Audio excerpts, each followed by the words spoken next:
En audiencia en la Corte Constitucional, la Presidencia de la República y la Asamblea empezaron su defensa de la Ley de Integridad Pública, que suma 26 demandas. Los principales cuestionamientos apuntan a las facilidades para despedir trabajadores. En la tercera entrega sobre el financiamiento a partidos y movimientos, Televistazo explica cómo 215 movimientos seccionales sobreviven sin recursos porque no obtienen financiamiento del Estado. El caso de un no vidente que fue impedido de tomar el transporte municipal en Quito con su perro guía pone en evidencia que incluso en las grandes ciudades no existen suficientes facilidades para la movilización de casi 500,000 personas con discapacidades. 3 ataques armados en menos de 15 minutos dejaron 6 muertos y 3 menores heridos en el norte de Machala. La Embajada de Estados Unidos alerta de falsas ofertas de visas ofrecidas por traficantes de migrantes en la red social TikTok y advierte que quienes utilicen estos documentos falsos serán deportados. El presidente Javier Milei y su comitiva fueron atacados con piedras, huevos y ramas durante un recorrido de campaña en Buenos Aires en apoyo a los candidatos de su partido para las elecciones legislativas. El doble medallista olímpico Daniel Pintado no competirá en el Mundial de Atletismo. Reveló que sigue en fase de acondicionamiento físico tras una operación de cadera. Buenas noches, amigos, bienvenidos a Televistazo Estelar hoy miércoles 27 de agosto. Hoy en audiencia en la Corte Constitucional, la Presidencia de la República y la Asamblea empezaron su defensa de la Ley de Integridad Pública, que ya suma 26 demandas. Alejandra, ¿cómo estás? ¿Qué tal? Andrea, detractores rechazan la ley porque contempla despidos intempestivos, evaluaciones obligatorias y sanciones que afectan a funcionarios. Bienvenidos.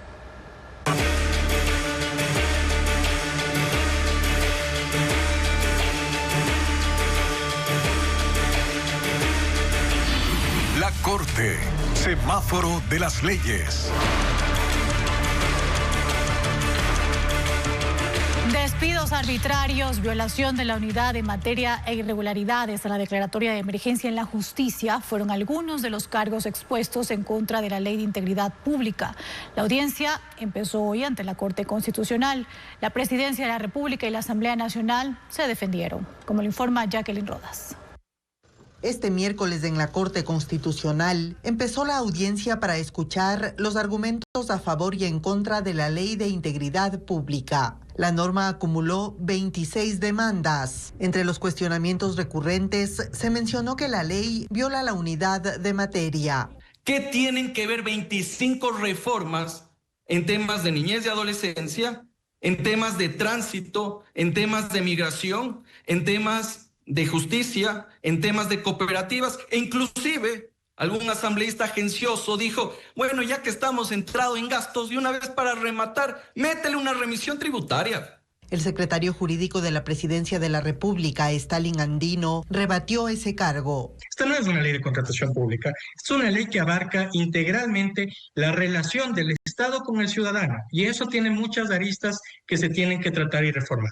Los gremios de trabajadores y las asociaciones de empleados públicos alegaron que la ley promueve los despidos arbitrarios. Existen servidores públicos que, a pesar de contar con evaluaciones de 100 sobre 100, han sido despedidos, al igual que médicos, enfermeras, técnicos. Para contestar este cuestionamiento, la abogada del presidente de la Asamblea, Nils Olsen, llevó una presentación. Que se afecta a la regresión de derechos, que cómo puede ser esto posible. Señores jueces, tenemos que ir al macro, porque estamos hablando de una reestructuración de todo el país y de todo el servicio público. Otros demandantes alegaron que es inconstitucional que se obligue a las cooperativas a convertirse en bancos y que se permita al Consejo de la Judicatura declarar la emergencia en la justicia. Excede las atribuciones del Consejo de la Judicatura y pone en riesgo la independencia judicial, pues podría usarse como herramienta de presión institucional. de extorsión a los jueces. Sobre este cargo no se pronunciaron la presidencia ni la asamblea en su primera intervención. Al cierre de este informe restaba el interrogatorio de los jueces, las réplicas y la exposición de alrededor de 20 personas que pidieron actuar como terceros interesados en la causa. La audiencia continuará este jueves. La Ley de Integridad Pública, impulsada por el presidente Daniel Noboa, es la norma más cuestionada, con 24 demandas ante la Corte Constitucional. Sus detractores critican los despidos intempestivos, evaluaciones obligatorias a funcionarios y medidas que podrían afectar a jueces y adolescentes infractores. Los detalles a continuación. La Ley de Integridad Pública, impulsada por el presidente Daniel Noboa, con 26 demandas, es la más cuestionada de las 3 que se debaten en la Corte Constitucional. Los artículos más polémicos son los que, según los demandantes, facilitan el despido de servidores públicos porque permiten terminar contratos de manera inmediata. Ha sido un símbolo para despedir a miles de trabajadores del sector de la salud. Gremios de médicos, profesores y empleados públicos se mantienen en vigilia fuera de la Corte Constitucional. Rechazan la ley que plantea evaluar a 453,000 funcionarios del Estado. Las pruebas medirán desempeño y cumplimiento de objetivos y quienes no las pasen en caso de reincidencia podrán ser despedidos. Los demandantes la consideran una ley regresiva de derechos y que ha servido para despedir a casi 5,000 trabajadores públicos. Nosotros vamos a demostrar con nuestros compañeros abogados de manera técnica y jurídica la violación y la regresividad de estas normas. La Ley de Integridad Pública también genera controversia por el endurecimiento de sanciones para adolescentes infractores y la posibilidad de declarar en emergencia la función judicial. Esta última medida permitirá nombrar jueces fuera de los concursos que ordena la ley, lo que genera el rechazo de jueces y fiscales. Mientras la Corte analiza la ley, sus artículos están en plena vigencia, con excepción de la disposición que obligaba a la Junta de Política y Regulación Financiera a decidir qué cooperativas deberán transformarse en bancos. Para el gobierno, en cambio, esta ley fortalecerá la transparencia, combatirá la corrupción y mejorará la eficiencia en la gestión pública. Inició la audiencia preparatoria de juicio contra el expresidente Lenín Moreno, su círculo familiar, amigos y exfuncionarios por el caso Sinohydro, que los investiga por el delito de cohecho relacionado con la construcción de Coca-Cola Sinclair. Fabiola Santana informa que Moreno es procesado en calidad de ex vicepresidente durante el correísmo. La audiencia preparatoria de juicio del caso Sinohydro, que involucra al expresidente Lenín Moreno, su círculo familiar y otros, se instaló luego de más de 2 años de diferimiento. El expresidente y su esposa Rocío González se conectaron vía telemática desde Paraguay, donde residen. Desde Estados Unidos, su hija Irina. Desde Ecuador, sus hermanos Guillermo y Edwin. Y desde Panamá, los esposos Javier Macías y María Auxiliadora Patiño, quienes fueron detenidos en abril pasado con fines de extradición. Otros procesados y sus abogados estuvieron en la sala de la Corte Nacional, como el empresario Conto Patiño, su esposa, 3 hijos y nieta. Algunos, por su avanzada edad, se retiraron con la autorización del conjuez Olavo Hernández. La primera parte de la audiencia es para analizar si hubo motivos para declarar la nulidad del caso. El abogado de Moreno y González, David Mesa, dijo que sí, porque en marzo del 2023 se formularon cargos contra el expresidente sin pedir la autorización en la Asamblea. De su parte, el fiscal general Wilson Toainga pidió que se declare la validez de todo lo actuado. Hasta el cierre de este informe se exponían los argumentos de nulidad de los demás procesados, 24 en total. Por la cantidad, el conjuez dio 10 minutos para cada intervención y al final decidirá si valida o anula el proceso. De validarlo, será luego el turno de la Fiscalía, que emitirá su dictamen acusatorio contra los procesados y pedirá que se los llame a juicio. El delito que se investigó es cohecho alrededor de la construcción de Coca-Cola Sinclair, obra emblemática del gobierno del expresidente Rafael Correa.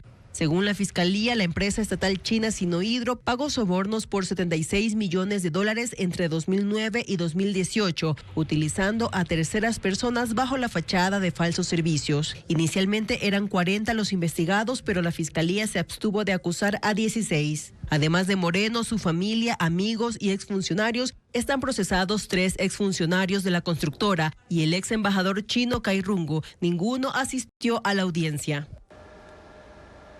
En la hacienda de Guápulo, en Quito, la vicepresidenta María José Pinto celebró sus 100 días en el ejercicio del poder. Acompañada por los ministros del Frente Social, hizo un balance de la deuda social y llamó a intensificar la gestión y el trabajo en el territorio. Informa Hernán Higuera. María José Pinto cumplió 100 días al frente de la vicepresidencia y eso políticamente ya es un logro si se toma en cuenta que durante 1 año y medio el gobierno de Daniel Noboa pugnó con Verónica Abad. Pinto ahora está encargada de los temas álgidos de la coyuntura social.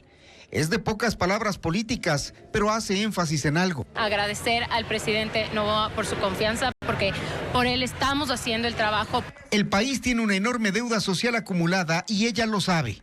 Tiene a la mano, por ejemplo, el mapa de la desnutrición crónica infantil y exhibe como avance que en provincias como Bolívar, esa problemática bajó del 30 al 24% gracias a la implementación de programas junto a la empresa privada. Hay metas y rutas por donde llegar, pero lo más importante, dice la vicepresidenta, es tener claridad de cada problema a atacar. Porque lo que no se mide, no se gestiona. Y lo que no se gestiona, nunca llega a quien más lo necesita. A sus tareas la semana pasada se sumó otra, monitorear y vigilar las acciones del nuevo Consejo de Salud.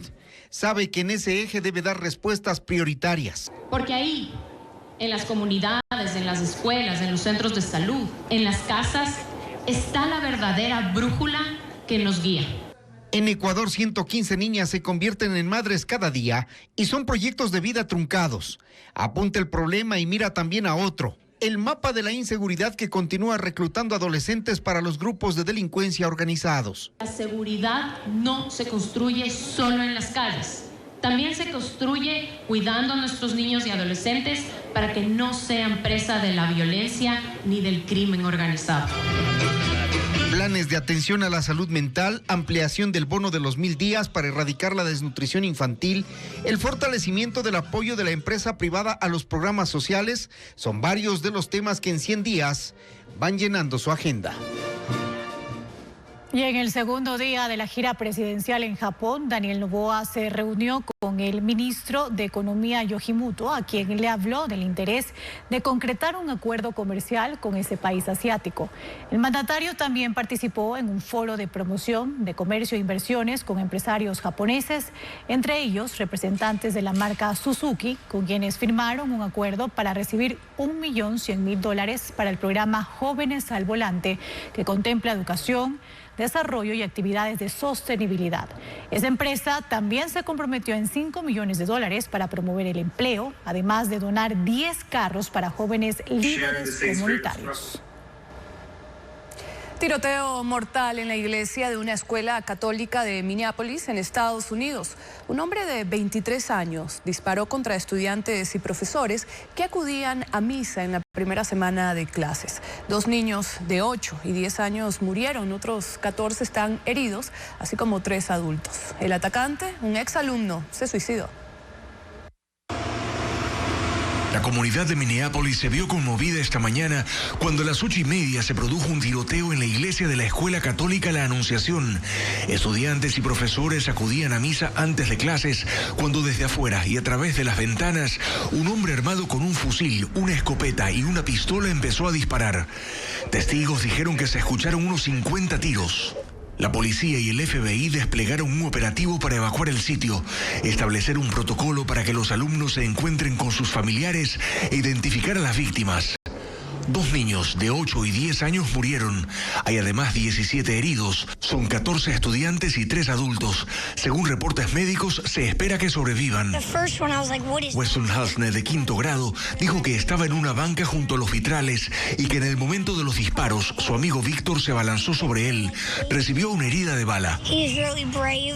Es muy valiente. Espero que se recupere, dijo Weston. El atacante, mientras tanto, fue identificado como Robin Westman, de 23 años. El jefe de policía, Brian O'Hara, dijo que se quitó la vida en la parte posterior de la iglesia. Westman fue alumno de esa escuela hasta 2017. La investigación llevó a dar con sus redes sociales, donde hallaron una serie de publicaciones con imágenes perturbadoras, incluidas armas y cargadores, con mensajes que decían: para los niños, y un manifiesto indicando que podría desatar un tiroteo en una iglesia. El caso es investigado como un crimen de odio hacia los católicos. El alcalde de Minneapolis, Jacob Frey, dijo que no hay palabras que puedan describir el horror y la maldad de este acto atroz. Estos niños estaban literalmente rezando. Era la primera semana de clases. Estaban en una iglesia. El arzobispo de la comunidad leyó una carta enviada por el Papa León XIV con sus condolencias, oraciones por los heridos, los socorristas, sus familias y toda la comunidad escolar católica ante este acto de violencia que constituye el tiroteo número 44 perpetrado en escuelas de Estados Unidos este año.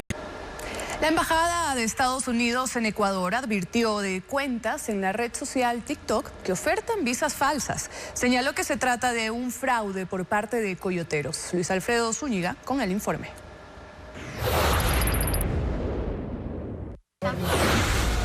En la red social TikTok están circulando videos en los que se están ofreciendo visas falsas o promociones para entrar a Estados Unidos. Así lo informó la embajada de ese país en Ecuador y advirtió que se trata de mensajes fraudulentos. En medio del aumento por la demanda de visas de cara al Mundial de Fútbol en 2026, la embajada advirtió que son traficantes de personas quienes están detrás de las publicaciones y recordó que usar esos documentos para cruzar la frontera ilegalmente es un delito. En julio pasado, un hombre fue detenido en el aeropuerto Mariscal Sucre de Quito con una visa falsa. La embajada ya ha advertido en agosto del uso de TikTok para otros engaños, como supuestas cancelaciones de redadas migratorias o que quienes soliciten asilo en la frontera les permitirán el ingreso. Y asegura que es falso, por lo que pidieron a la ciudadanía no dejarse engañar. El ejército ecuatoriano abrió sus inscripciones para oficiales, especialistas y de tropa. Los interesados podrán formar parte de la Escuela Superior Militar Eloy Alfaro ESMIL o de la Escuela de Formación de Soldados del Ejército Vencedores del CENEPA ESFORCE. La ESMIL busca perfiles profesionales en Derecho, Contabilidad o Auditoría, Medicina, Odontología y Psicología Clínica, mientras la ESFORCE busca licenciados, tecnólogos o técnicos en enfermería, emergencias, paramédicos, laboratorio, fisioterapeuta, bioquímico, finanzas, administración y música. Según la especialidad, se piden requisitos específicos. La inscripción se hace en línea en la página web del Ejército. Y un bus que cubría la ruta Ambato-Guayaquil cayó por un barranco en Colta, provincia de Chimborazo. El informe preliminar del ECU 911 confirma 9 fallecidos y varios heridos, aunque todavía no se precisa la cifra porque permanecen en atención médica. A la emergencia acudieron unidades del Ministerio de Salud y del Cuerpo de Bomberos que, junto a personal de rescate, continúan con las labores en el lugar del siniestro. Además, se desconocen las causas del accidente. Los heridos fueron llevados hasta los hospitales de Riobamba y Colta. El gobierno espera concretar la firma de un acuerdo comercial con Panamá durante el primer trimestre de 2026. Se prevé que en septiembre se realice la primera misión público-privada que dará inicio a las negociaciones. Adriana Bermeo amplía la información. Ecuador afianza su intención de firmar un acuerdo comercial con Panamá y concreta los primeros acercamientos. Este martes se presentó el Consejo Empresarial Ecuatoriano-Panameño. Ahí el viceministro de la Producción, Andrés Robalino, dijo que esta semana habrá una reunión con embajadores y autoridades de ambos países para organizar una misión público-privada para septiembre y que este será el punto de partida de las negociaciones. El objetivo del gobierno es alcanzar un acuerdo de comercio parcial en el primer trimestre del 2026. No son acuerdos completos, que son mesas específicas, especialmente en temas de bienes y servicios. Hay mucha complementariedad con Panamá y creo que eso va a ayudar a que la negociación sea lo menos sensible posible. El mercado panameño es atractivo para el país por su alta capacidad adquisitiva, por los servicios logísticos que brinda y porque desde aquí se puede facilitar el envío de productos ecuatorianos a otros destinos. Por primera vez yo creo que hay dos presidentes con la misma visión política, o sea, son amigos de la empresa privada. El comercio con Panamá representa $111 millones de ingresos para el Ecuador. 250 empresas venden 454 productos a ese país, entre ellos alimentos para animales, máquinas y aparatos eléctricos. Las industrias con mayor potencial de crecimiento son cerámica, línea blanca, muebles de metal y de madera y construcción en general. El potencial de corto plazo es 100 millones adicionales, de corto plazo. Pero esto puede ser mucho más grande con la profundización de un acuerdo comercial. El Consejo Empresarial Ecuatoriano Panameño también acompañará y brindará información necesaria para las negociaciones.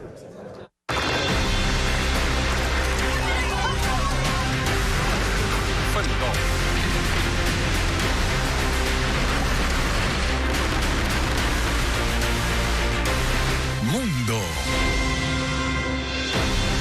El presidente de Argentina, Javier Milei, y su comitiva fueron atacados a piedras durante un recorrido en una localidad de la provincia de Buenos Aires. Manifestantes opositores le arrojaron objetos y se lanzaron contra el vehículo, lo que obligó a montar un operativo de emergencia para sacarlo del lugar. Merlis González con las imágenes. El presidente argentino se movilizaba en la parte posterior de una camioneta durante un acto de campaña en apoyo a su partido para las elecciones legislativas en la provincia de Buenos Aires. Vamos a terminar con el kirchnerismo, nunca más. Ocurrió en la localidad de Lomas de Zamora, un histórico bastión del peronismo, cuando comenzó una lluvia de objetos. Sus escoltas colocaron los escudos para proteger al mandatario y a su hermana Karina, jefa de gabinete, que estaba a su lado. Pero la situación se tornó más violenta. Manifestantes rodearon la caravana y lanzaron piedras, huevos y ramas. Un grupo incluso se abalanzó contra el vehículo, provocando enfrentamientos con la policía. Milei y su hermana fueron evacuados. Horas después publicó una foto en redes sociales mostrando que resultó ileso, responsabilizando de la violencia a los sectores de la izquierda. Al menos una persona fue detenida.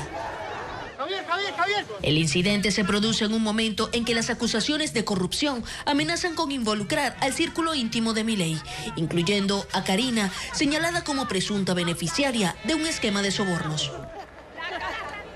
Y la justicia colombiana condenó a 7 años de cárcel al adolescente que asesinó al senador y precandidato presidencial Miguel Uribe Turbay. El sicario de 15 años, capturado minutos después de dispararle el 7 de junio durante un acto en Bogotá, se declaró culpable de los delitos de concierto para delinquir y porte ilegal de armas. Su pena fue impuesta por el sistema de responsabilidad penal para adolescentes. De acuerdo con el juez, será puesto a disposición del Instituto Colombiano de Bienestar Social. Dinamarca exige explicaciones a Washington tras detectar a 3 estadounidenses tratando de convencer a los ciudadanos de Groenlandia de independizarse. El Ministerio de Asuntos Exteriores danés citó al encargado de negocios de Estados Unidos luego de descubrir que al menos 3 allegados al presidente Donald Trump realizaban actividades encubiertas para persuadir a la población de cortar lazos con Copenhague. Groenlandia es un enorme territorio danés semiautónomo en el Ártico, codiciado por Trump supuestamente por razones estratégicas y de seguridad. El gobierno de Dinamarca ha dejado claro que la isla no está en venta. Y el megacohete Starship de SpaceX realizó con éxito su 10ª prueba de vuelo tras varios fracasos ocurridos este año. La nave de la empresa de Elon Musk sigue siendo la apuesta principal de la NASA para volver a la Luna en 2027. Sin embargo, fallas, explosiones y otros sistemas que aún no se han probado podrían retrasar más la misión. La meganave de SpaceX de 120 metros de altura dominó su vuelo de prueba número 10. Fue un despegue limpio. Starship 37 se separó del cohete Super Heavy B-16 y desplegó 8 satélites de prueba. Cargas ficticias diseñadas para simular el peso, la liberación y la verificación de los mecanismos. Minutos después, el cohete Super Heavy amerizó en aguas del Golfo de México en una maniobra de retorno controlado para su posterior recuperación y reutilización. Mientras que la nave Starship, en su retorno a la atmósfera, puso a prueba las placas del escudo térmico. Algunas se desprendieron y parte de un alerón sufrió daños por el calor. La NASA tiene planificado usar una versión adaptada de la nave Starship, diseñada para llevar astronautas a la Luna en 2027. La NASA y SpaceX firmaron un contrato en 2021 por $2.890 millones para desarrollar el módulo para volver a la Luna y acordaron alcanzar este objetivo en 2024. Pero queda mucho por hacer. Starship necesita una gran cantidad de combustible para alcanzar la órbita lunar. Para ello trabajan en el uso de tanker ships, naves para transferir combustible al Starship durante su vuelo. Una maniobra jamás realizada y que podría retrasar aún más el proyecto. El pueblo de Buñol en Valencia, España, celebra la edición número 78 de la Tomatina, el festival de verano en el que los asistentes se funden en una guerra de tomates, una tradición de interés turístico que este año reúne a 22.000 personas de 20 países. 7 camiones con 30 voluntarios cada uno lanzaron 120.000 kilos de tomates.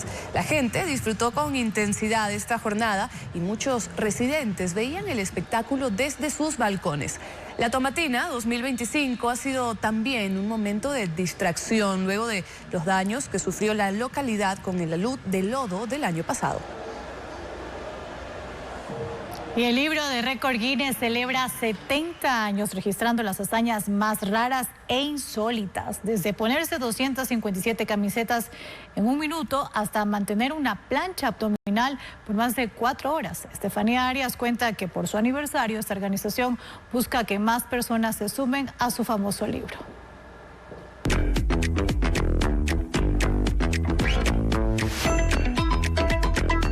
Fue en 1955 que se publicó el primero de estos libros, que registra las hazañas, las proezas y los actos más extraños que puede imaginarse. El libro de récord Guinness cumple 70 años y lo celebra recordando estas curiosidades, como el hombre más alto y el más pequeño del mundo, así como la mujer más alta y más pequeña del mundo, la recreación del edificio del Empire State de Nueva York con naipes, un bulldog recorriendo el túnel humano más largo sobre una patineta, o el salto más alto de una dona que estableció Ron John en 2022 al lanzarse desde un puente para remojarle en una taza de café.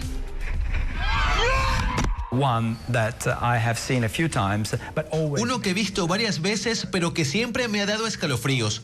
Me estremecía por dentro. Ese fue el salto de panza más alto. La persona es bastante pequeña y luego se lanza como un salto ángel a una piscina inflable con solo 30 centímetros de agua.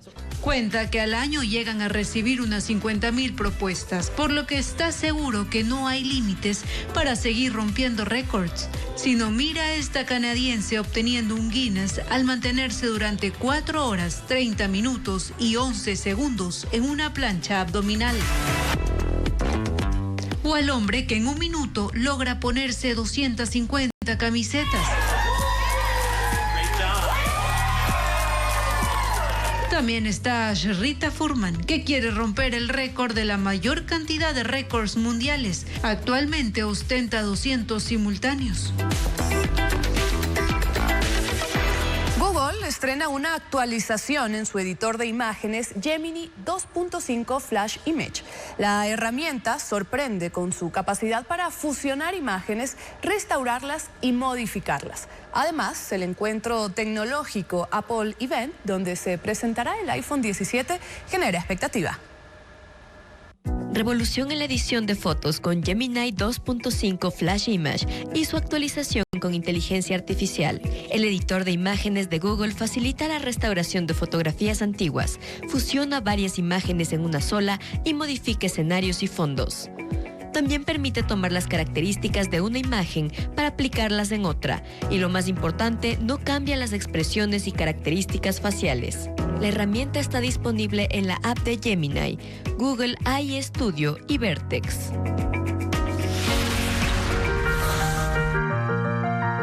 Seis cachorros de guepardo son el centro de atención en un zoológico de Richmond, Virginia, Estados Unidos.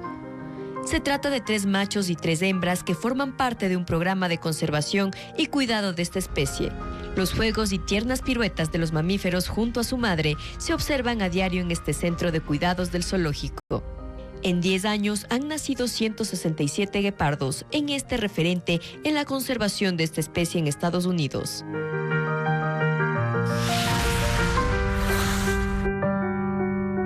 El evento más esperado por los seguidores de Apple ya tiene fecha. El icónico Apple Event se realizará este 9 de septiembre en California, Estados Unidos. La presentación del nuevo iPhone 17, las novedades de dispositivos como el Apple Watch, AirPods, desarrollo de software e inteligencia artificial es lo más esperado de este encuentro tecnológico. El gigantesco complejo en forma circular Apple Park será la sede de los lanzamientos. Se caracteriza por ser un centro de innovación, sustentabilidad y calidad de transmisiones en vivo. El encuentro se podrá observar desde las 12 horas de Ecuador en los canales oficiales de Apple. Y la ejecución de obras y la prestación de servicios están por atrasos en los pagos a los gobiernos seccionales. Así lo aseguró la Asociación de Municipalidades, que precisó que el Ejecutivo debe 567 millones de dólares desde 2023 y no ha cumplido con el pago en bienes muebles previstos desde el año pasado. El incumplimiento de pagos a los gobiernos seccionales es un problema que no tiene solución a la vista. La Asociación de Municipalidades del Ecuador dijo en un comunicado que la ejecución de obras prioritarias y la prestación de servicios están en riesgos por el retraso en las transferencias del gobierno central. Hay pagos pendientes desde el 2023, 49 millones de dólares, del 2024, 28 millones de dólares, del 2025, 467 millones de dólares y por devolución del IVA, 23 millones de dólares. La deuda asciende a 567 millones de dólares. La realidad de la gran mayoría de municipios del país es que somos netamente dependientes de un gobierno central. En muchos estamos ya incumpliendo incluso el pago de sueldos y salarios a nuestros colaboradores municipales. Desde que asumió la presidencia de la República, Daniel Noboa ha planteado 2 vías para reducir la deuda: el pago con bonos y con inmuebles del Estado. La primera opción se ha cumplido de forma parcial. Alrededor de 50 municipios lo han solicitado, pero solo pueden acceder aquellos a los que se les debe más de 400.000 dólares de los años fiscales cerrados, es decir, del 2023 y 2024. El Ministerio de Economía dijo a Ecuavisa que, por ejemplo, a Guayaquil sí se le ha pagado con papeles, aunque no precisó cuánto. En otro caso, la prefectura de Azuay ha solicitado que se cancelen 6 millones de dólares con bonos desde hace 2 meses, pago que aún no se concreta. La segunda opción, el pago con inmuebles, no se ha cumplido. Inmobiliar debía realizar un inventario y presentar a municipios y prefecturas una lista de los bienes que podían entregarse como parte de pago. Por ahora no conozco ningún caso en el que haya un municipio que haya hecho, un canje de deuda por la adquisición de un bien inmueble. Ese inventario debía estar listo hace 1 año por disposición del presidente Daniel Noboa. Televistazo solicitó a Inmobiliar la lista de propiedades y si alguna ya ha sido entregada como parte de pago, pero hasta el cierre de este informe no hubo respuesta. Este jueves, representantes de la Asociación de Municipalidades se reunirán con personal técnico de Inmobiliar para tratar este tema. Debido a la falta de quórum, se suspendió la sesión del Consejo Metropolitano de Quito, en la que el gerente del metro explicaba los detalles del fallido contrato para 4 subsistemas. Diego Puente con la información. Lastimosamente tenemos que clausurar esta sesión, con mi pesar, de costumbre que no tengamos el quórum debido. ¿Son de su bancada, señor alcalde? La sesión del Consejo Metropolitano de Quito terminó abruptamente. El alcalde Pavel Muñoz la suspendió luego de que los concejales de la Revolución Ciudadana abandonaron la sala y la dejaron sin quórum. Esto mientras se realizaban cuestionamientos al fallido intento de contratar el servicio de mantenimiento preventivo y correctivo de 4 subsistemas del Metro de Quito. Para el concejal Michael Aulestia, esto estaba planificado. La tarde de ayer habían sido convocados los concejales a una reunión en la Casa de los Alcaldes, probablemente para determinar esta estrategia. En la sesión se conoció que no se ha podido contratar a la empresa que haga el mantenimiento correctivo de 4 subsistemas: el de infraestructura, que acoge talleres y cocheras; el de superestructuras, que se encarga de las vías y túneles; el de sistemas electromecánicos, como el de control contra incendios, ventilación o bombeo de agua; y el de telecomunicaciones, que incluye megafonías, circuito cerrado de televisión y red de comunicación. Sobre este último punto, el concejal Andrés Campaña dijo que no hay soporte técnico de las radiocomunicaciones desde hace 8 meses. Poniendo en palabras textuales, en alto riesgo la operación de Metro de Quito. Durante la sesión, la gerencia del Metro dijo que el proceso para contratar el mantenimiento se ha caído en 2 ocasiones. La primera porque el proveedor no presentó las garantías y la última por un problema con el sistema informático de contratación pública. Por lo tanto, de la empresa han salido 3 personas, ¿no es cierto?, por esta situación. A la falta de un contrato, el mantenimiento preventivo lo hace la empresa del Metro de Quito con 90 especialistas. Pero el modelo de gestión exige contratar una empresa. La decisión que ha tomado la empresa es ser muchísimo más exigente en el mantenimiento preventivo. Quiero decirle esto: si la recomendación técnica sería, me voy a inventar, ¿no es cierto?, hacer limpieza de las rieles una vez por semana, están haciendo 2 veces por semana. ¿Por qué? Para aumentar el preventivo y evitar correctivo, que sería el gran valor agregado de la empresa en la que se contrate. La gerencia del Metro sostiene que los otros 9 subsistemas en los que constan los trenes y la infraestructura eléctrica sí tienen contratos de mantenimiento a largo plazo y se garantiza la seguridad de los usuarios. Por contratos de mantenimiento, el Metro de Quito ha pagado cerca de $67 millones. El proceso para contratar con una empresa para los otros 4 subsistemas desde el pasado 14 de agosto volvió a cero. Un video que muestra a una persona no vidente impedida de ingresar al transporte público en Quito ha generado controversia por las serias barreras que enfrentan las personas con discapacidad para movilizarse en ciudades que no les ofrecen facilidades. Un equipo de Televistazo evidenció esta situación y Carla Delgado preparó un informe. Este video se hizo viral en redes sociales. Una persona no vidente junto a su perro guía fue impedida de ingresar a la estación de la Ecovía en Quito. Y no solo eso, sino que el guardia de seguridad le pedía leer las instrucciones sobre el ingreso de mascotas al transporte público, aunque era evidente que no lo podía hacer. Ya, yo sé, pero mira, ahí están las normas. Grábeme nomás, no pasa nada. A ver, léame, pero es que yo soy una persona ciega, yo no puedo ver las normas. 19 años en los que hemos sufrido lo indecible. Y este es un hecho más. Ya hemos poco a poco ido endurando la piel. Dice que esto es apenas una muestra de las barreras con las que personas con discapacidad se topan a diario en todo el país, no solo en la capital. Televistazo lo comprobó en un recorrido de apenas 2 horas. Todo esto revierte peligro, el que yo tenga que salir a la calle. Edificios que no tienen rampas, o rampas que existen pero no cumplen las normas, o pisos podotáctiles para las personas con discapacidad visual que les debería permitir guiarse de forma autónoma y segura, pero que normalmente están obstaculizadas, por ejemplo, por vehículos. Y hay situaciones aún más complejas, como las que muestra Patricio, que perdió la movilidad de su pierna por un accidente de tránsito a los 16 años. Intentó abordar una unidad de transporte municipal, pero no lo consiguió. Rampas que no son rampas y vehículos que no respetan las puertas de ingreso. ¿En qué rampa mismo me quedo? Lo preocupante, dicen, es que el Ecuador es un país con leyes robustas para las personas con discapacidad. Desde la Constitución de 2008, que reconoce la igualdad de derechos y la inclusión de personas con discapacidad, hasta las normas INE que regulan la accesibilidad. ¿Y tantas leyes para qué? Lo que necesitamos son acciones. Normas y leyes que quedan solo en el papel porque en la práctica no se cumplen. En casos de extorsión, microtráfico y porte de armas, los agentes de la policía podrán ingresar a las instituciones educativas. Esta es una de las novedades previstas para el inicio del régimen Sierra Amazonía. Diego Puente explica el procedimiento.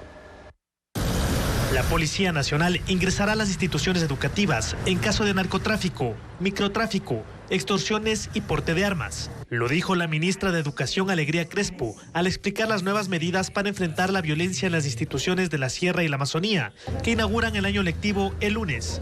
La norma vigente permite el ingreso de policías en 3 circunstancias: cuando existe una orden judicial, en caso de delito flagrante y para evitar un delito. Eso no ha cambiado, pero la ministra anunció que la policía podrá actuar bajo la figura de peligro cierto. La Policía Nacional, en conjunto con el Ministerio de Educación y a través del Ministerio de Educación, siguiendo protocolos establecidos, podrá entrar únicamente en estos casos a la institución educativa porque pues es necesaria su presencia. Esa figura está en el Plan Nos Cuidamos, anunciado en julio, que entre otras iniciativas busca incluir la requisa de mochilas en los planteles priorizados en las zonas de mayor riesgo. Los hemos amparado en el derecho internacional y nacional, por sobre todo precautelando los derechos de nuestras niñas y adolescencia, y dentro de ellos definitivamente entra la seguridad. Para el inicio del año lectivo, 11.400 policías se desplegarán en cerca de 6.000 instituciones educativas. Habrá mayor presencia de agentes en 144 escuelas y colegios que se encuentran en sectores vulnerables, donde se ha detectado presencia de bandas o han ocurrido hechos violentos. Todas nuestras unidades de investigación, sea de narcóticos, policía judicial, también están prestas para atender de manera inmediata cualquier tipo de incidente. El ECU 911 usará 800 cámaras para vigilar exclusivamente las actividades cerca de los planteles educativos. Todos tienen, según las autoridades, botones de seguridad para tener atención más rápida en casos de emergencia. Este lunes iniciará el regreso escalonado a clases de 1,7 millones de estudiantes y 99.000 docentes en la Sierra y Amazonía.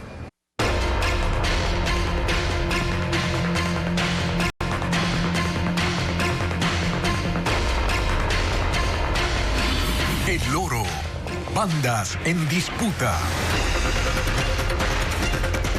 Y en tan solo 15 minutos la violencia se desató en Machala. 3 ataques armados ocurridos en barrios del norte dejaron 6 muertos y 3 heridos. Entre ellos una familia que regresaba de un templo evangélico, un taxista y una pareja que se iba en moto. Fabricio Lapo con el recuento de los hechos. 15 minutos bastaron para teñir de violencia la noche en Machala. 3 ataques armados casi simultáneos dejaron 6 muertos y 3 heridos en 3 zonas del norte de la ciudad. El primero ocurrió a las 23 horas en el sector Dos Bocas. Una familia regresaba a casa en un taxi después de participar en un acto religioso en un templo evangélico, cuando 6 hombres armados interceptaron el vehículo y dispararon. Dentro del auto murió Beatriz Cacao de la Cruz, de 37 años. Su pareja Tito Fernández Peña, de 58. Alcanzó a ser trasladado a una ambulancia, pero falleció minutos después. El conductor del taxi intentó huir del ataque, pero cayó abatido a pocos metros. Y 3 adolescentes, hijos de Beatriz, resultaron heridos. En el parabrisas y la carrocería quedaron los orificios de los disparos. Bueno, al parecer ellos venían festejando, parece un cumpleaños, y luego sujetos que venían con fusiles los interceptaron, les pusieron el vehículo adelante y les dispararon a diestra y siniestra. 10 minutos más tarde, en el barrio Cristo del Consuelo, a tan solo 1 kilómetro, otro taxista fue asesinado. Ángel Cruz Alviar, de 66 años, quien llevaba 4 décadas en la profesión, recibió 6 disparos. 2 hombres en moto lo atacaron en plena vía mientras buscaba clientes. El taxista fue trasladado en la parte posterior de un patrullero, pero llegó sin vida al hospital. Casi al mismo tiempo, 4 cuadras más adelante, en el barrio La Floresta, una pareja que se movilizaba en motocicleta fue emboscada. Andy Cabezas, de 32 años, murió en el lugar. Su acompañante, Juliana Corozo Arroyo, de 24 años, falleció horas después en un hospital. La policía presume que los 3 hechos están relacionados, aunque hasta el cierre de este informe evitó pronunciarse públicamente. En la provincia de El Oro, el grupo criminal Los Lobos mantiene una guerra entre sus integrantes y también contra la fuerza pública. En el último mes, la captura de un cabecilla agravó la criminalidad. Merlín Ochoa informa además que agosto es el mes con más muertes violentas del año. La provincia del Oro se ha convertido en un campo de batalla y con 72 crímenes, agosto es el mes más violento en lo que va del año. Según información oficial, las calles, los puertos y las fronteras están marcados por la sombra del grupo delictivo Los Lobos, la organización criminal que comenzó como una disidencia de los choneros en el 2021. Los datos a los que Televistazo tuvo acceso revelan que el enfrentamiento no es solo entre mafias, también contra el Estado. La madrugada del 9 de agosto, hombres en moto dispararon contra la sede del Comando de El Oro en pleno estado de excepción. Una semana después, el 16, un vehículo de la Policía Antinarcóticos fue emboscado en Puerto Bolívar. Y el 24 de agosto, mientras la policía capturaba a alias Leonidas, un cabecilla de 24 años, la violencia escaló. Un patrullero fue atacado en Puerto Bolívar y un cabo de la policía asesinado en Santa Rosa. Los lobos respondieron con panfletos amenazantes contra policías y militares. El detonante es la economía criminal. Las bandas se disputan los negocios que sostienen a toda una provincia de 715,000 habitantes y 14 cantones. En Puerto Bolívar, en Machala, está una de las terminales portuarias usadas por los narcos para exportar cocaína. Huaquillas, frontera con Perú, tiene 23 pasos clandestinos donde circulan armas, droga, precursores químicos y contrabando. En 3 cantones hay minería ilegal y camaroneras que se han convertido en otro frente de extorsión. En los operativos, incluso la policía ha encontrado casas con caletas como escondites o bodegas para cargamentos. Los uniformados reportan 3 grupos criminales que disputan el control de rutas, puertos y negocios. Son los lobos, los outbox que se desprenden de los lobos y los choneros. Sin embargo, los que tienen mayor poder criminal son los lobos, que han hecho de este territorio su trinchera. 5 personas vinculadas en el secuestro de una profesora en un gimnasio del norte de Guayaquil fueron capturadas en un operativo. Además, 6 presos fueron encontrados muertos en pabellones de la penitenciaría del Litoral.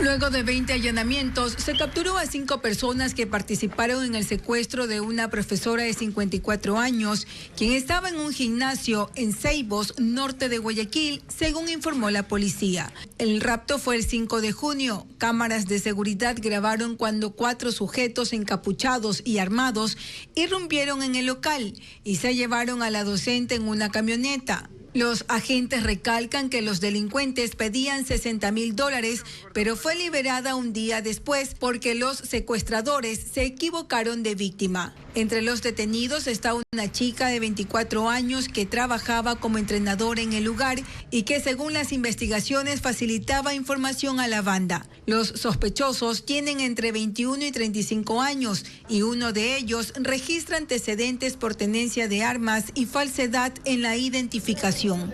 Esta banda también será investigada por el secuestro a un visitador médico en la plazoleta de la Guayas.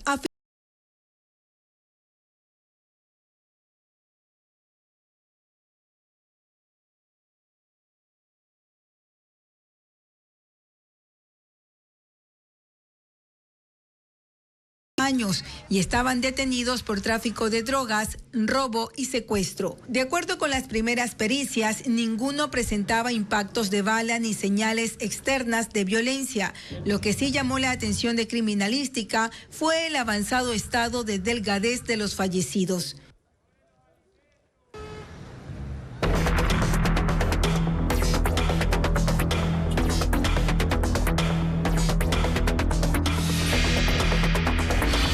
Partidos. Retrato de la política.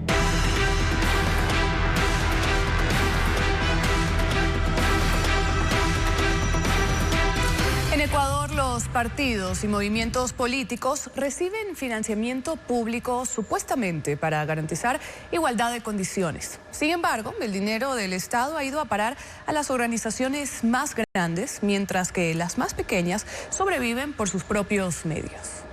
Demos inicio con el primero. Mañana a las 19 horas, en la última entrega del especial Partidos, Retrato de la Política, Televistazo mostrará cómo operan las organizaciones políticas consideradas de alquiler que se ponen a disposición de figuras públicas que aspiran a cargos políticos en vez de elegir al mejor perfil mediante un proceso democrático interno.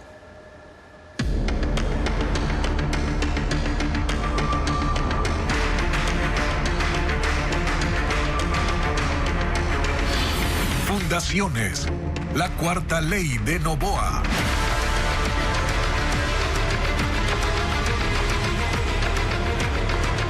La unidad de análisis financiero UAFE fue transferida al Centro Nacional de Inteligencia.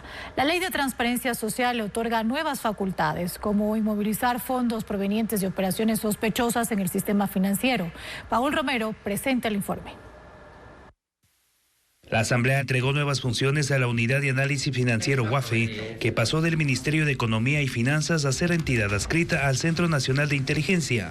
Es uno de los principales cambios que los legisladores del oficialismo incorporaron en la Ley de Transparencia Social, aprobada este martes con 78 votos, y que el gobierno presentó para controlar el financiamiento de las organizaciones sin fines de lucro. La UAFE tendrá jurisdicción coactiva y podrá disponer como medida cautelar de manera inmediata la inmovilización de fondos en el sistema financiero, con base en informes de operaciones sospechosas verificables de los subsistemas de inteligencia. Esta medida administrativa será excepcional y ejecutada por las entidades financieras en un plazo de 72 horas y podrá mantenerse por 8 días hasta que los jueces especializados ratifiquen la medida, la modifiquen o la revoquen. Una vez que inicie la instrucción fiscal, los fondos congelados pasarán a una cuenta del Banco Central. La UAFE también podrá realizar análisis de la información financiera, tributaria, económica, patrimonial, societaria de las máximas autoridades del gobierno central, sus familiares hasta segundo grado de consanguinidad y segundo de afinidad. Pero establece una salvedad. Una vez terminado el análisis, no podrá realizar otra investigación financiera a las autoridades auditadas por el mismo periodo analizado. La potestad para designar al director de la UAFE se mantiene en el presidente de la República. Representantes de fundaciones y otras organizaciones sin fines de lucro cuestionan el mecanismo que determinará el nivel de riesgo de esas agrupaciones para presuntas actividades ilícitas que se establece en la Ley de Transparencia Social aprobada ayer. Mientras unas entidades buscan que el gobierno las involucre en la creación del reglamento, 80 agrupaciones analizan demandar la inconstitucionalidad de la ley. Diego Cuenca describe las reacciones. Las fundaciones y otras organizaciones sin fines de lucro, consultadas por Televistazo, coinciden en que la Ley de Transparencia Social que se aprobó este martes no especifica cómo clasificará el nivel de riesgo de las organizaciones, cuyo proceso estará a cargo de la Superintendencia de Economía Popular y Solidaria. Ese es el primer reclamo que hace la Coordinadora Ecuatoriana de Organizaciones para la Defensa de la Naturaleza y el Medio Ambiente, que agrupa a unas 80 instituciones. Analizan presentar una demanda de inconstitucionalidad ante la Corte Constitucional. ¿Qué pasa si es que estas organizaciones les plantean como mecanismos de terrorismo o demás? Y mientras se les investiga, se les congela los bienes y se transfieren esos bienes. Y después tendrás procesos administrativos de más de 8 o 10 años para recuperar los bienes y demostrar que ha sido inocente. Para la Red Ecuatoriana de Cooperación Internacional, que reúne a 120 ONGs, este mecanismo de regulación pone en riesgo el financiamiento de agencias extranjeras. Hay inquietud de los distintos organismos de cooperación y financiadores que están justamente apoyando, digamos, a distintas fundaciones. También está contemplado que puedan ser suspendidas o cerradas definitivamente. La organización Faro, enfocada en la política pública, pide al gobierno considerar a las fundaciones para crear el reglamento y cerrar los vacíos de la ley. Que ojalá recoja la evidencia, reconozca también que tienen que haber procesos de fortalecimiento de las organizaciones, sobre todo de aquellas que son las más pequeñas. Las observaciones surgen a pesar de que la disposición general de esa normativa señala que ninguna medida de control será utilizada como mecanismo de persecución política, una línea que a los entrevistados no les genera confianza. Estudiantes de agronomía de la Universidad de Guayaquil elaboran abono orgánico a base de un helecho de agua dulce como alternativa para sustituir el uso de pesticidas. Las plantas acuáticas son de fácil reproducción y accesibles para los agricultores. Vanessa Robles recorrió el laboratorio agrícola. Esta planta se llama azola, un helecho acuático que crece comúnmente en arrozales, pantanos y estanques de agua dulce, pero desde hace 4 meses. También aquí, en el laboratorio agrícola de la carrera de agronomía de la Universidad de Guayaquil, en el norte de la ciudad.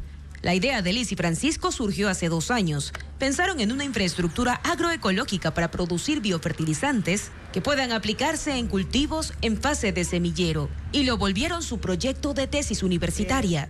Pero, ¿qué tiene de especial este lecho? Porque la sola navaena tiene un sistema capaz de fijar nitrógeno atmosférico y eso proporciona nutrientes esenciales para las plantas. Los jóvenes viajan todos los días de Novola a Guayaquil para supervisar las 600 plantaciones de lechuga, jamaica y pimiento en estado semillero, donde han aplicado el abono orgánico. Es de fácil reproducción. Empezaron con 15 gramos, en 5 días duplicaron su cantidad y ya tienen 4 tinas de madera con el helecho. Lo dejan secar por 5 días y ya está listo para ser aplicado. También puede colocarse de otras maneras, incluso aprovechando el agua donde se lo almacena. La docente y tutora de la tesis, Jenny Quiñones, supervisa el proyecto. De reducir el impacto que tiene los pesticidas, como es de conocimiento público. 50 estudiantes se sumaron al proyecto para el trabajo de campo y ya están usando el abono para otras plantaciones, sembradas a lo largo de las 7 hectáreas del campus. La intención es comercializarlo y lograr reducir el impacto ambiental. Y una adaptación de la famosa ópera Einstein on the Beach se presenta hasta el 31 de agosto en el espacio Muégano Teatro de Guayaquil. Conozca los detalles de la obra que reflexiona sobre la decadencia de la industrialización y el esfuerzo de la humanidad por redescubrir su esencia.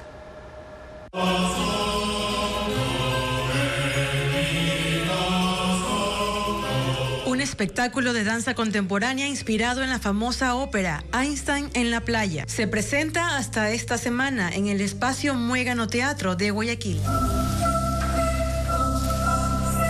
En este montaje, a cargo del movimiento escénico Fuera de la Caja, la creación original de Robert Wilson y Philip Glass se reduce de 5 horas a 1, pero mantiene sus elementos esenciales, incluyendo su música. Con 14 artistas en escena, la obra reflexiona sobre la decadencia de la industrialización y el esfuerzo de la humanidad por redescubrir su esencia. Temas que, según su director, continúan vigentes en la sociedad actual. Fue creada luego de la Segunda Guerra Mundial. Y hoy, luego de una pandemia y luego de tantos procesos que hemos atravesado, me pareció pertinente poder traerla también a escena. Con danzas abstractas que narran el viaje por la rutina diaria que atrapa a los seres humanos, propone un despertar. También trae muchos elementos que nos recuerdan un poco nuestra cotidianidad, que nos recuerdan un poco esta vida, ¿no?, que llevamos repetitiva y muchas veces en la cual estamos como atrapados. En su estreno original de 1976, la obra de Philip Glass y Robert Wilson fue aplaudida por romper los esquemas convencionales de las óperas. Las funciones en espacio Muégano Teatro son de jueves a domingo hasta el 31 de agosto.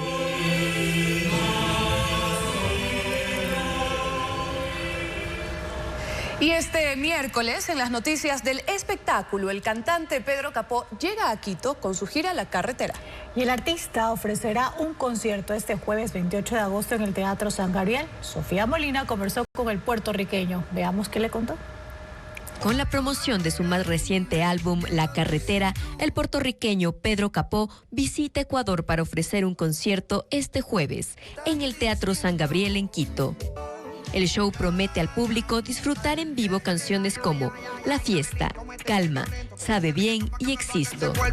Llego con mucha ilusión, estoy a punto de ser sorprendido también y descubrir algo, siendo la primera vez que me presento aquí en Quito. La Carretera tiene 14 temas, marca una nueva etapa en su vida personal y profesional y se destaca por las colaboraciones con Karim León, Chambao y Jorge Drexler. Trabajar con Karim León, increíble, un tipo único, especial. Fuimos a Hermosillo, México, a su casa, nos hizo sentir en familia. Agradecido, he tenido la gran fortuna de trabajar con gente que admiro, que respeto, a quienes ya hoy en día puedo llamar amigos también. El Ecuador conquistó a Capó, que en su estadía disfruta de la gastronomía y calidez humana. Espectacular, espectacular. Todo lo que he probado, el encebollado, tigrillo, bolón seco de chivo. Quiero probar el cuy, quiero probar el horneado, que me dijeron que no me puedo ir de aquí sin probarlo. Su gira empezó en Puerto Rico y continuará por Chile, Argentina, Uruguay, España y República Dominicana. Y Ecuador clasifica a cuartos de final en el Mundial de los Desayunos organizado por el streamer español Ibai Llanos. El concurso virtual entra en su etapa decisiva. Mira tú que el bolón de verde y el encebollado del país compiten contra el pan de chicharrón y los tamales de Perú. En el siguiente reportaje de Vanessa Robles estará desplegado un código QR en donde usted puede votar por el país. Cuartos de final del Mundial de los Desayunos entre Perú y Ecuador. Con este video, el streamer español Ibai Llanos anunció que Ecuador continúa en el torneo gastronómico. Esta vez se enfrenta a Perú y participa con una versión mejorada del bolón de verde, acompañado de jugo de bistec y huevo frito. Pero habrá un segundo plato de su lado para la competencia. También hemos leído vuestro feedback y he añadido el encebollado, que al parecer es muy mítico. El encebollado ya ha participado con otros platos de América y quedó como la segunda mejor sopa de pescado del mundo según Taste Atlas. Por su parte, Perú compite con un pan con chicharrón al que le añadieron tamales como parte de un desayuno contundente. Ese país viene de derrotar a México con un récord de votos, 2,5 millones frente a 1,2 millones respectivamente, mientras que Ecuador le ganó a Guatemala en un reñido duelo con apenas 75,000 votos de diferencia. Se puede apoyar al país en los perfiles de Instagram, TikTok y YouTube de Llanos. Tanto vosotros decidís quién pasa a semifinales, Perú o Ecuador. Marcas nacionales, influencers, periodistas, artistas y medios locales ya han votado en el torneo gastronómico. Vamos a estar pendientes para ver qué sucede, amigos. Hasta aquí la información en Televistazo Estelar. Gracias por su sintonía y confianza de siempre. Pero las noticias continúan mañana en la primera emisión de Televistazo. En contacto directo estará Osvaldo Landázuri, él es analista económico, y responderá cuánto le cuesta al país la recién aprobada Ley de Transparencia Social. Además, Nicole Bonifaz, consejera de Participación Ciudadana y Control Social, para analizar el avance del concurso para elegir al Consejo de la Judicatura en medio de críticas. Siga las noticias a toda hora en ecuavisa.com. Información verificada con el sello de Televistazo. Gracias por su sintonía. Muy buenas noches.